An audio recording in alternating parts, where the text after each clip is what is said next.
Yes, we are live now. Welcome friends, welcome to our YouTube channel study science. तो आज का हमारा जो सेशन है वो है PYQs के ऊपर, previous year question and answer, और हम देख रहे हैं सीटेट साइंस पेपर 2। चलिए चलते हैं और शुरू करते हैं हमारा आज का सेशन। देखिए, जितने भी हम क्वेश्चन कर रहे हैं ये चैप्टर वाइज PYQs है और सारे के सारे क्वेश्चंस आपके पूछे गए हैं पिछले एग्ज़ाम्स में। तो सेशन को पूरा देखिएगा और समझिएगा कंसेप्ट क्या है। इसके बारे में आपको हर साल पूछे जाते हैं 1 से 2 क्वेश्चन इस चैप्टर के ऊपर, जिसके हमने आज PYQs लेकर आए हैं। तो बहुत इंपॉर्टेंट PYQs है। पहला जो क्वेश्चन हमारा, चलिए देखते हैं। विच of the following statements regarding air is incorrect, यानी वायु के संबंध में नीचे दिया गया कौन सा कथन सही है। देखिए, ये जो आपका क्वेश्चन है ये आपका सॉइल चैप्टर से रिलेटेड है। हमने जो लास्ट सेशन में जो सॉइल का सेशन लिया था तो उसमें हमने सॉइल के बारे में अच्छे से डिटेल में स्टडी की थी। तो आज हमने PYQs भी उसी के ऊपर लेकर आए हैं, जो कि बहुत इम्पॉर्टेंट है। तो क्वेश्चन ये है कि वायु के संबंध में नीचे दिया गया कौन सा कथन सही नहीं है, वो बताना है आपको, इनकरेक्ट बताना है। 4 ऑप्शन दिए गए हैं। ऑप्शन नंबर 1 है एयर हैज़ वेट, यानी कि वायु में भार होता है, वज़न होता है। दूसरा है air is not present in soil, मृदा में यानी कि मिट्टी में वायु उपस्थित नहीं होती। तीसरा ऑप्शन है आपका air plays important role in water cycle, यानी कि जल चक्र में वायु की महत्वपूर्ण भूमिका होती है। और ऑप्शन नंबर 4 है एयर ऑक्यूपाइज स्पेस, यानी वायु स्थान घेरती है।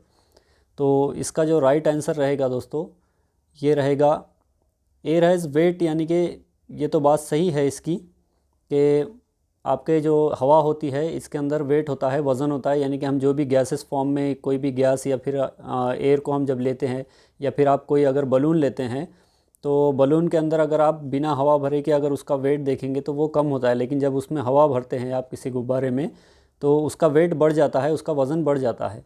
तो ये साबित करता है कि एयर में आपके बलून के अंदर एयर जो होती है उसके अंदर वज़न होता है और उसका वेट होता है।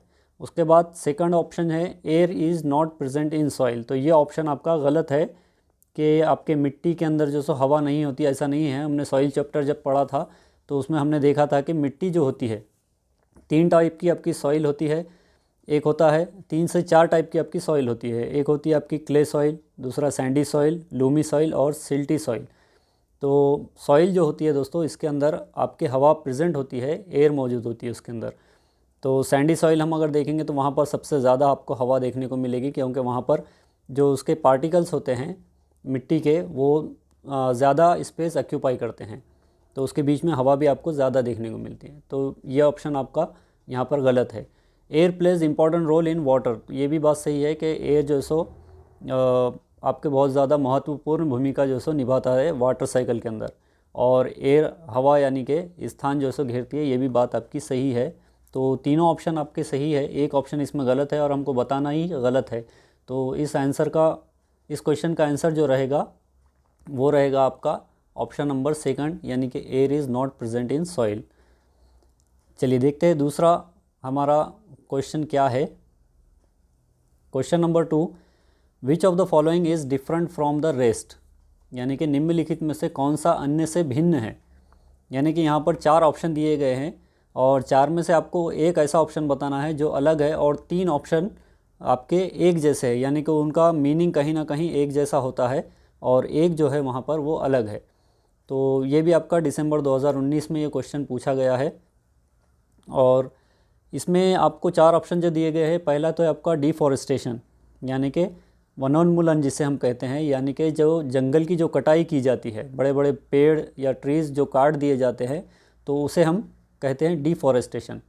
उसके बाद है डेजर्टिफिकेशन। डेजर्टिफिकेशन हम उस ज़मीन को कहेंगे जहाँ पर कटाई हो चुकी है या फिर बहुत सालों से, कई सालों से जो है सो वहाँ पर कोई फसल नहीं उगती, वहाँ पर कोई फसल उपजाऊ नहीं होती। तो ऐसे एरिया को हम, या फिर जो रेगिस्तानी जो एरिया होता है उसे हम डेजर्टिफिकेशन भी कहते हैं। और इरोजन जो होता है दोस्तों, ये भी हमने देखा था, अपरदन जिसे हम कहते हैं, कि जब कोई तूफ़ान आता है या फिर सैलाब आ जाते हैं, बाढ़ आ जाती है, या फिर हम जंगलों की जब कटाई कर लेते हैं, तो जब हवा ज़ोरों से चलती है तो वहाँ की ऊपर की जो मिट्टी है वो हवा के साथ या पानी के साथ बह जाती है, तो उसे हम कहते हैं इरोजन। और चौथा ऑप्शन जो है आपका कंजर्वेशन, कंजर्वेशन यानी कि संरक्षण जिसे हम कहेंगे। तो देखिए यहाँ पर 3 ऑप्शन आपके एक जैसे हैं, एक है आपका डिफॉरेस्टेशन, डेजर्टिफिकेशन और इरोजन। यहाँ पर तीनों जगह आपके कोई जो सो आप पेड़ पौधे नहीं लगा सकते, या फिर आप वहाँ पर जो सो आपके मिट्टी का इरोजन हो रहा है, मिट्टी आपकी हवा से बह रही है। लेकिन कंजर्वेशन जो है, ये संरक्षण जो है, आप यहाँ पर इस ऑप्शन को सेलेक्ट कर सकते हैं, क्योंकि यहाँ पर संरक्षण में आपको हिफाजत करना होता है पेड़ पौधों की, या फिर कोई मिट्टी या सॉइल वगैरह जो भी होती है। तो इसका राइट ऑप्शन जो रहेगा वो रहेगा कंजर्वेशन। क्वेश्चन नंबर 3 देखिए, ये भी आपका उसी साल में पूछा गया है। एक ही पेपर में आपको एक ही साल में आपको 2 क्वेश्चन सॉइल चैप्टर के ऊपर पूछे गए। तो देखिए 2 मार्क आपके वहाँ पर, अगर आपकी इस चैप्टर के ऊपर स्टडी रहेगी तो आप आपके 2 मार्क वहाँ पर कंफर्म कर सकते हैं, पक्के कर सकते हैं वहाँ पर। तो क्वेश्चन है हमारा, which of the following represent an ascending order as per the size of particles, यानी कि कणों के साइज आकार के अनुसार कौन सा आरोही क्रम को निरूपित करता है। देखिए ऑप्शन यहाँ पर 4 दिए गए आपको, और जो मिट्टी है, जो सॉइल है, उसके टाइप यहाँ पर दिए गए, 5 टाइप दिए गए हैं उसके, मिट्टी के या रॉक के जो भी है, 5 टाइप अलग अलग दिए गए हैं और 4 ऑप्शन दिए गए। लेकिन इनको हमें असेंडिंग ऑर्डर में, यानी कि चढ़ते क्रम में हमें यहाँ पर बताना है, आरोही क्रम में यहाँ पे हमें बताना है कि कौन सा ऑप्शन सही रहेगा। तो सबसे बड़ा जो रहेगा दोस्तों वो रहेगा आपका रॉक। सबसे बड़ा जो होता है पत्थर, जैसे चट्टान हम जैसे कहते हैं, तो वो रहती है रॉक। उसके बाद उसके इससे छोटे की अगर हम बात करेंगे तो वो होता है आपका ग्रेवल। तो अगर हम यहाँ पर चढ़ते क्रम में हमें बताना है, तो हम सबसे पहले की अगर हम बात करेंगे तो वो होती है आपकी क्ले सॉइल, यानी कि फाइन पार्टिकल। और सबसे बड़ा अगर है तो वो है आपका रॉक, यानी कि चट्टान। तो चट्टान ये यहाँ पर चढ़ते क्रम में नहीं आएगा, ये घटते क्रम में आएगा। तो यहाँ पर अगर हम चढ़ते क्रम की बात करेंगे दोस्तों, तो यहाँ पर आएगा क्ले सॉइल, जो चिकनी मिट्टी जो होती है, जिससे कुम्हार जो होते हैं, जो अपने बर्तन या फिर मटके वगैरह बनाते हैं, या फिर कुछ बच्चों के खिलौने वगैरह जो बनाते हैं, तो वो जो यूज़ करते हैं मिट्टी, वो होती है क्ले सॉइल, यानी कि चिकनी मिट्टी।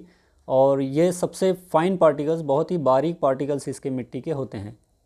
उसके बाद अगर हम बात करेंगे तो वो होती है सिल्ट सॉइल।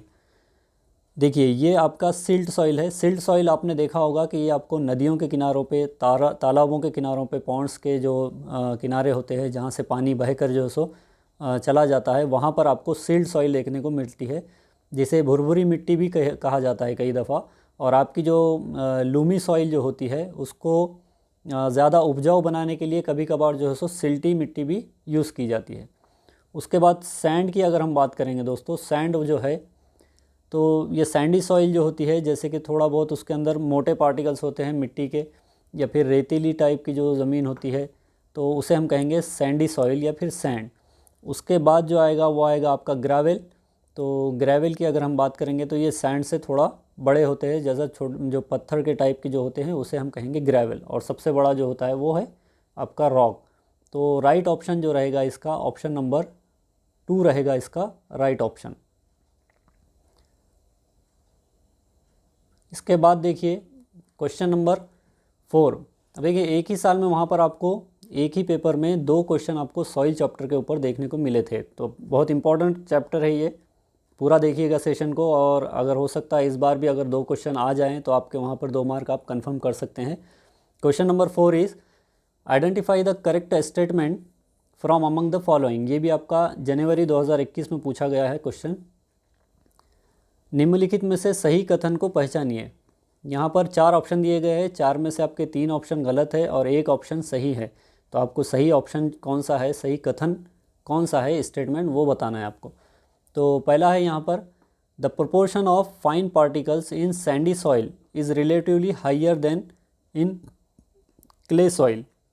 यानी कि देखिए बलुआ मृदा यानी कि मिट्टी में महीन कणों का अनुपात चिकनी मिट्टी की अपेक्षाकृत उच्चतर होता है। तो अगर आप यहाँ पर बात करेंगे कौन सी, सैंडी सॉइल की, देखिए सैंडी सॉइल जो होता है यहाँ पर, यानी कि बलुआ मिट्टी जिसे हम कहते हैं, जो कि जिसके पार्टिकल्स जो होते हैं ये फाइन नहीं होते, ये बहुत ज़्यादा मोटे पार्टिकल्स होते हैं और ये स्पेस एक्यूपाई करते हैं, वहाँ पर एयर इसके अंदर होता है।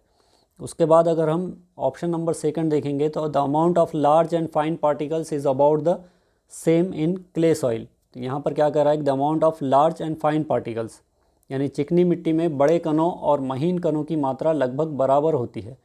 तो ऐसी बात नहीं है, चिकनी मिट्टी के जो पार्टिकल्स होते हैं ये बहुत छोटे होते हैं क्ले सॉइल के, और सैंडी सॉइल जो होती है उसके पार्टिकल्स बड़े होते हैं। द प्रोपोर्शनल, तीसरा ऑप्शन क्या है, the proportion of large particles in loamy soil is relatively higher than in this sandy soil. तो यहाँ पर क्या बताया, दुम्मट मृदा यानी कि लूमी सॉइल जो होती है में बड़े कणों का अनुपात बलुआ मिट्टी की अपेक्षाकृत उच्चतर होता है।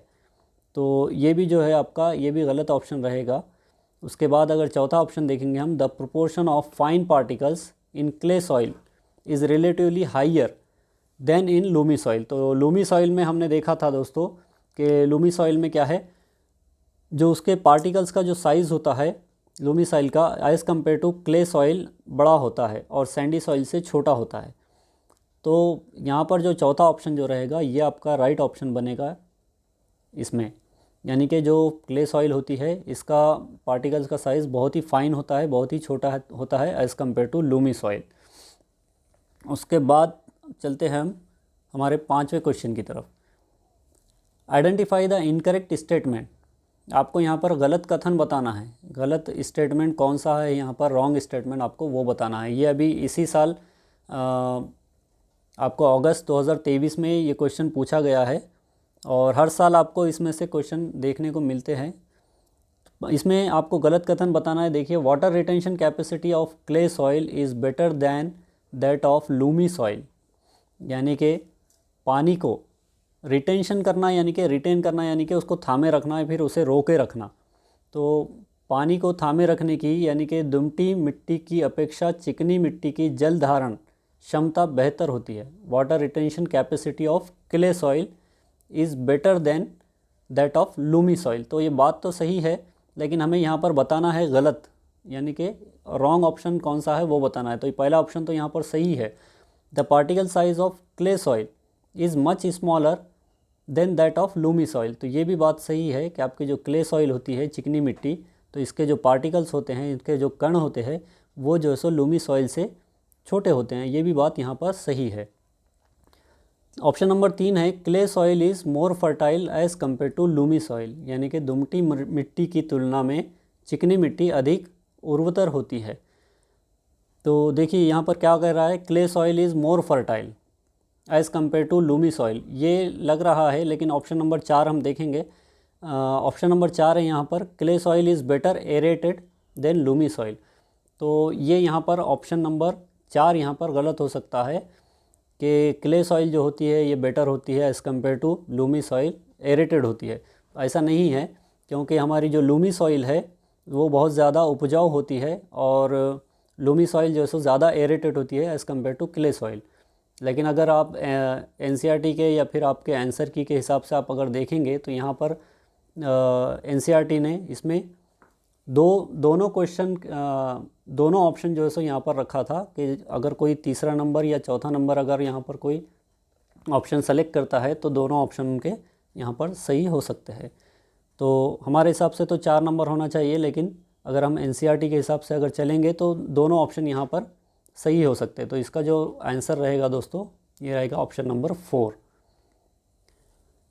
क्वेश्चन नंबर 6 देखिए, विच of the following statement is true. तो सॉइल क्या कह रहा है यहाँ पर, निम्नलिखित कथनों में से कौन सा कथन सत्य है, जो सही है वो बताना है आपको यहाँ पर। ऑप्शन नंबर 1 है, soil with slow percolation rate retain more moisture, यानी कि मंद परिस्रवण दर की मिट्टी में अधिक आर्द्रता होती है। यानी कि जो मिट्टी होती है, पर्कोलेशन किसे कहेंगे हम, यानी कि अगर कोई मिट्टी है और उसके अंदर पानी कितनी तेज़ी से उतर रहा है, उसके नीचे जा रहा है, तो उसे हम कहेंगे पर्कोलेशन। अगर पानी रुक रहा है वहाँ पर और धीरे से पानी जा रहा है तो वो रहेगा आपका स्लो पर्कोलेशन, और पानी अगर फास्ट जा रहा है तो उसे कहेंगे हम फास्ट पर्कोलेशन। बहुत तेज़ी से अगर पानी नीचे उतरता है, जैसे कि आप अगर रेत लेंगे, सैंड जिसे हम कहते हैं, और उस रेत के ऊपर आप अगर पानी डालेंगे तो फास्ट जो है सो नीचे उतर जाएगा। लेकिन आप वहीं पर अगर क्ले सॉइल लेते हैं तो क्ले सॉइल उस पानी को जो सो पकड़ के रखता है, वहाँ पर तेज़ी से पानी जो है सो आपका नीचे नहीं उतर सकता, तो वो होगा आपका percolation rate. Soil with slow percolation rate retain more moisture, यानी कि ऐसी मिट्टी जिसका परकोलेशन रेट स्लो है और वो जो है सो मॉइस्चर ज़्यादा होती है। उसके बाद है आपका option number second, roots of plant humus and organic matter increase percolation rate, यानी कि पौधे खाद, मिट्टी और कार्बनिक पदार्थ परिस्रवण दर में वृद्धि करते हैं। तो अगर आप इसकी अगर बात करेंगे तो ये बात यहाँ पर गलत है और ये ऑप्शन आपका गलत हो जाएगा। उसके बाद तीसरा ऑप्शन क्या है, fast percolation rate helps in better absorption of water by roots, यानी कि परकोलेशन रेट अगर फास्ट होगा तो एब्जॉर्प्शन वहाँ पर जो सो अच्छा होगा, ऐसा ये भी नहीं है, क्योंकि अगर पानी वहाँ पर मिट्टी में जमा रहेगा तो एब्जॉर्प्शन होगा, लेकिन पानी अगर नीचे चला जाएगा तो एब्जॉर्प्शन रूट से जो सो बराबर नहीं हो सकता। ऑप्शन नंबर 4 है, soil which have large particles of size have slow percolation rate. तो ये भी बात जो है सो यहाँ पर गलत है। आपका सही ऑप्शन जो रहेगा ऑप्शन नंबर 1 रहेगा कि soil with slow percolation rate retain more moisture, यानी कि अगर पानी का नीचे जाने का जो स्पीड रहेगी वो कम रहेगी तो वहाँ पर वो मिट्टी भी ज़्यादा देर तक नम रहेगी और मॉइस्चर रहेगी। क्वेश्चन नंबर 7 देखिए, read the following statement with reference to the soil, यानी कि मिट्टी के संदर्भ में निम्नलिखित कथनों को पढ़ें। अब ये 4 ऑप्शन दिए गए हैं और इस ऑप्शन में से आपको बताना है कि कौन से कथन सही है। तो ऑप्शन नंबर 1 है, देखिए यहाँ पर, weathering is a very fast process of soil forming. तो वेदरिंग किसे कहते हैं कि बड़े बड़े जो चट्टान होते हैं, जो पत्थर होते हैं, वहाँ से मिट्टी के जो बनने का जो प्रोसेस होता है वो पहले बारीक होंगे, फिर उसके बाद जो है सो अलग अलग जोन्स के अंदर वो कन्वर्ट होंगे। ये सारा का सारा हमने सेशन में देखा है। तो उस प्रोसेस को हम कहते हैं, चट्टान से या बड़े पत्थरों से मिट्टी बनने का जो प्रोसेस होता है उसे हम कहते हैं वेदरिंग। और यहाँ पर क्या कह रहा है कि ये जो प्रोसेस होता है बहुत फास्ट होता है, तो नहीं, ये बात गलत है। ये प्रोसेस जो होता है ये बहुत स्लो प्रोसेस होता है। तो पहला तो ऑप्शन आपका कट गया। अब देखिए ऑप्शन नंबर 2 देखिए, percolation of water is faster in sandy soil. हाँ, ये बात सही है आपकी कि जो सैंडी सॉइल होती है, जिस मिट्टी के पार्टिकल्स, जिस मिट्टी के कण जो है सो थोड़ा मोटे होते हैं, वहाँ पर परकोलेशन रेट जो है सो बहुत ज़्यादा फास्ट होता है। रेतीली मिट्टी में पानी का रिसाव, परकोलेशन यानी कि रिसाव तेज़ी से होता है, ये बात सही है। तो ऑप्शन 2 सही है। उसके बाद देखिए थर्ड ऑप्शन क्या है, loamy soil contains only sand and clay. तो आपका दोमट मिट्टी में केवल रेत और चिकनी मिट्टी होती है, तो ये बात गलत है। यहाँ पर आपको सिल्टी सॉइल भी मिलेगी, आपको क्लेई सॉइल भी मिलेगी, सैंडी सॉइल भी मिलेगी और कुछ ऑर्गेनिक मैटर भी मिलेंगे आपके। तो ये बात यहाँ पर गलत है। तो ऑप्शन नंबर 3 आपका यहाँ पर गलत है। और उसके बाद अगर हम देखेंगे तो ऑप्शन नंबर 4 है, top soil contains the maximum amount of humus. तो आपका जो ऊपरी जो परत होती है जिसे हम टॉप सॉइल कहते हैं, तो वहाँ पर मैक्सिमम अमाउंट में ह्यूमस होता है। ह्यूमस हमने देखा था कि क्या है, तो ह्यूमस जो होता है दोस्तों, ये आपके ऊपरी परत जो होती है मिट्टी की, वहाँ पर पाया जाता है। और इसके अंदर आपके कुछ सड़े जो है सो आपके कीड़े मकोड़े या फिर आपके जो माइक्रो ऑर्गेनिज़म्स होते हैं, जो पेड़ पौधे होते हैं जो बेकार हो जाते हैं, सड़ जाते हैं, और इस तरह से दूसरे अलग ऑर्गेनिक मैटर्स भी वहाँ पर होते हैं, तो उसे हम ह्यूमस कहते हैं, जो कि मॉइस्ट होता है। तो ये बात आपकी 4 नंबर भी सही है। तो यहाँ पर देखिए ऑप्शन नंबर 2 और 4 आपका सही आ रहा है, यानी कि ये फर्स्ट वाला जो रहेगा आपका ये सही रहेगा यहाँ पर, यानी कि 2nd और 4th आपका सही है। यानी कि वेदरिंग क्या है, 2nd जो है, percolation of water is faster in sandy soil, और top soil contains the maximum amount of humus. तो ये आपके दोनों जो है सो यहाँ पर सही थे। उसके बाद क्वेश्चन नंबर 7 देखेंगे हम। क्वेश्चन नंबर 8 देखेंगे कि क्या है क्वेश्चन नंबर 8 में देखिए, विच of the following is a step in the formation of soil, यानी कि सॉइल मिट्टी के जो बनने का जो प्रोसेस होता है, निम्नलिखित में से कौन सा मिट्टी के निर्माण का एक चरण है। तो मिट्टी कैसे बनती है ये बताना है। 4 ऑप्शन यहाँ पर दिए गए हैं। ऑप्शन नंबर 1 है, अर्थक्वेक्स और वॉल्केनिक इरप्शंस। जब कोई भूकंप आता है या ज्वालामुखी विस्फोट होता है तो उसकी वजह से मिट्टी बनती है। तो ये बात तो गलत है कि ऐसा नहीं होता। सिर्फ अर्थक्वेक से नहीं होता, बल्कि अर्थक्वेक से होता है लेकिन इसके और बहुत सारे भी रीज़न हो सकते हैं। उसके बाद सेकंड नंबर अगर ऑप्शन देखेंगे आप तो वेदरिंग ऑफ रॉक्स। वेदरिंग जो हमने अभी देखा था कि जो बड़े बड़े चट्टानें होती है उन चट्टानों के घर्षण से फिर बाद में धीरे धीरे उसका जो प्रोसेस होता है वेदरिंग का, उसकी वजह से मिट्टी बनती है, तो ये भी बात यहाँ पर सही है।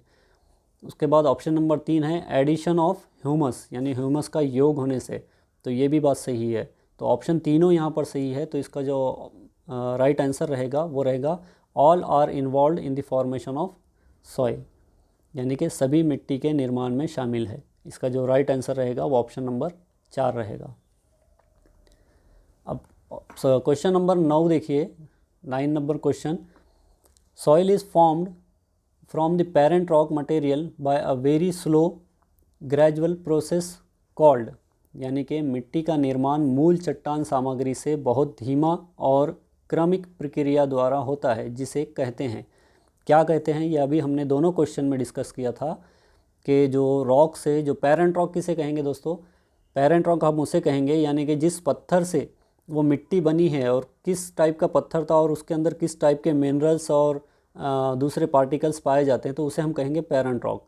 तो पेरेंट रॉक से जो मिट्टी बनने का जो प्रोसेस होता है उसे हम कहते हैं वेदरिंग का प्रोसेस। तो ये होगा वेदरिंग, यानी कि ऑप्शन नंबर 2 जो रहेगा, 2 नंबर का जो ऑप्शन रहेगा ये सही रहेगा।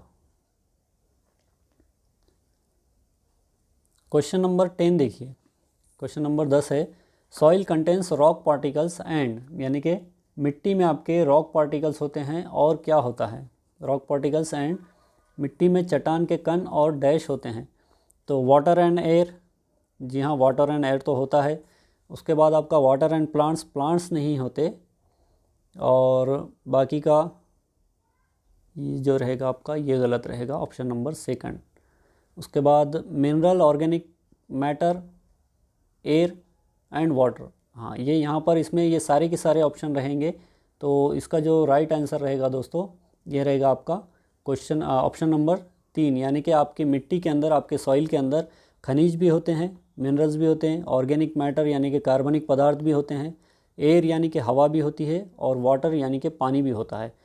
तो ये 10 क्वेश्चन थे दोस्तों, और 10 के 10 क्वेश्चन आपके इम्पॉर्टेंट क्वेश्चन है। 1 से 2 बार देखिए, इसे समझिए, और कहीं अगर कुछ डाउट लगता है तो कमेंट कीजिए, शेयर कीजिए और लाइक करना ना भूलें। चलिए मिलते हैं हम अपने नेक्स्ट सेशन में, तब तक के लिए गुड बाय।